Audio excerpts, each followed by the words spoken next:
के बाद पान खाते हैं चूना मिलाकर, वो जिंदगी भर वात के रोगी होंगे नहीं।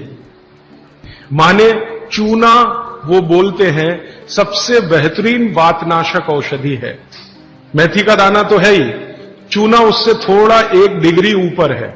मेथी दाने से चूना सबसे अच्छी वातनाशक औषधि है। चूने के बारे में भागवत जी का बहुत रिसर्च है, बहुत रिसर्च है, और वो ये कहते हैं कि ये भगवान की दी हुई प्रचंड मात्रा में अद्भुत ऐसी चीज है जो आपके वात के सब रोगों को दूर करेगी। माने घुटने दुखते हैं, कमर दुखती है, कंधा दुखता है, चूना खाइए। फिर वो कहते हैं कि इतना ही नहीं, शरीर में कैल्शियम जो है ना, कैल्शियम ये एक घटक है, माइक्रो न्यूट्रिएंट इसको कह सकते हैं अंग्रेजी में, सूक्ष्म पोषक तत्व है।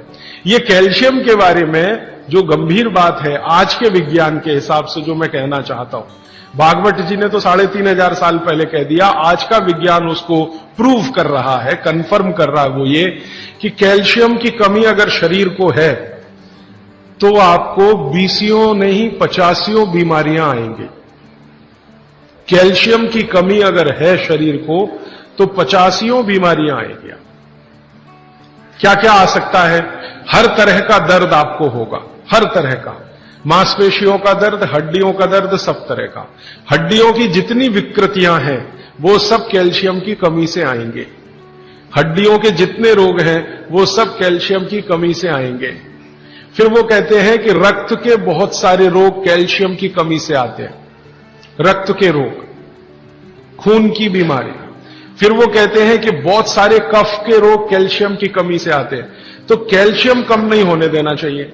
जो विज्ञान आज का कहता है, आधुनिक विज्ञान ये कहता है कि कैल्शियम वो माइक्रो न्यूट्रिएंट है, वो सूक्ष्म पोषक तत्व है जिसके शरीर में रहने पर ही दूसरे सूक्ष्म पोषक तत्व उपयोगी होते हैं।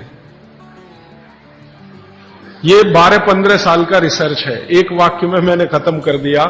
कैल्शियम की उपस्थिति में ही बाकी सभी सूक्ष्म पोषक तत्व उपयोगी होते हैं। इसका मतलब यह है कि अगर आपको शरीर में विटामिन सी का असर देखना है तो कैल्शियम चाहिए, विटामिन ए का असर देखना है तो कैल्शियम चाहिए, विटामिन बी का असर देखना है तो कैल्शियम चाहिए, अगर विटामिन डी का असर देखना है तो भी कैल्शियम चाहिए, विटामिन के का असर देखना है तो भी कैल्शियम चाहिए, प्रोटीन अच्छे से आपके शरीर को काम में आए तो कैल्शियम चाहिए, कार्बोहाइड्रेट्स ठीक से आपके शरीर को मदद करे तो कैल्शियम चाहिए, फैट्स आपके शरीर में डिसॉल्व होते रहें और जहां जरूरत है वहां लुब्रिकेशन में मदद करते रहें तो कैल्शियम चाहिए। माने समझ लीजिए कि कैल्शियम अगर नहीं है तो शरीर में सब कुछ बीमारियां आने ही वाली है। इसलिए कैल्शियम की उपलब्धता शरीर को होनी ही चाहिए। अब इसके बारे में भागवत जी कहते हैं, आधुनिक विज्ञान ने अभी प्रूव किया, भागवत जी पहले ही कह गए कि हमारे शरीर की 40 वर्ष की उम्र तक, 40 से 45 वर्ष की उम्र तक जो कुछ भी हम खा रहे हैं इसी में से हमको कैल्शियम मिलता रहता है। सबसे ज्यादा कैल्शियम आप जानते हैं दूध में है, दूध, फिर दूध के बाद दही, दही के बाद मट्ठा, मट्ठे के बाद मक्खन, मक्खन के बाद घी, इन सब में भरपूर कैल्शियम है। फिर आपने खाया संतरा, मौसम्मी, नारंगी, अंगूर, द्राक्ष, जो भी खट्टे फल, आम वगैरह वगैरह, सब में कैल्शियम भरपूर मात्रा में है। फिर सबसे ज्यादा कैल्शियम फलों में माना जाता केले में है। केला भरपूर खाना चाहिए क्योंकि कैल्शियम का सबसे बड़ा भंडार है और आसानी से हजम होता है। तो ऐसे जो फल हैं इनका जो कैल्शियम है ये 40-45 साल तक हमें आसानी से मिलता रहता है, क्योंकि शरीर की जो बायोकेमिस्ट्री है 40-45 साल तक एकदम दुरुस्त और तंदुरुस्त रहती है। जठर अग्नि भी तीव्र रहती है, बाकी सब फंक्शन ठीक है। लेकिन जैसे ही 45 की उम्र खत्म होती है, माताओं को ये बात विशेष रूप से कह रहा हूं, बहनों को, माताओं को, जैसे ही आपकी 45 की उम्र पूरी होती है और आपका मेंसेस साइकिल बंद होता है, मासिक धर्म आपका बंद होता है, उसी समय आपको कैल्शियम हजम होना कम होना शुरू होता है। आप कितना भी ये सब चीजें खाएं, केला भी खाएं, ये भी खाएं, लेकिन कैल्शियम उतना पूर्ति नहीं करता, क्योंकि कैल्शियम को शरीर में डाइजेस्ट कराने वाला जो हार्मोन है वो तभी तक आपको है जब तक आपकी मासिक चक्र की शुरुआत है। मासिक चक्र बंद होते ही ये हार्मोन कम होता है। आप जानते हैं कई हार्मोन्स कम हो जाते हैं, तो कैल्शियम डाइजेस्ट होना बहुत मुश्किल होता है। तब आपको जरूरत पड़ती है कि बाहर से कैल्शियम लें। इसलिए सब माताएं इस बात को ध्यान दें और इसको गांठ बांध लें कि 45 की उम्र होते ही चूना खाएं, क्योंकि अतिरिक्त बाहर से कैल्शियम उसी से मिलेगा। चूना जरूर खाएं आप सबके लिए, और आपको भी है चूना खाएं, क्योंकि आपकी उम्र भी 45 की जब पूरी होगी तो ये जो कैल्शियम है वो आपके लिए पर्याप्त नहीं है जो फलों से और सब्जियों से आ रहा है, कुछ अतिरिक्त चाहिए। और चूंकि बाकी सब माइक्रो न्यूट्रिएंट्स कैल्शियम की उपस्थिति में ही काम आएंगे, इसलिए इस पर ध्यान दीजिए।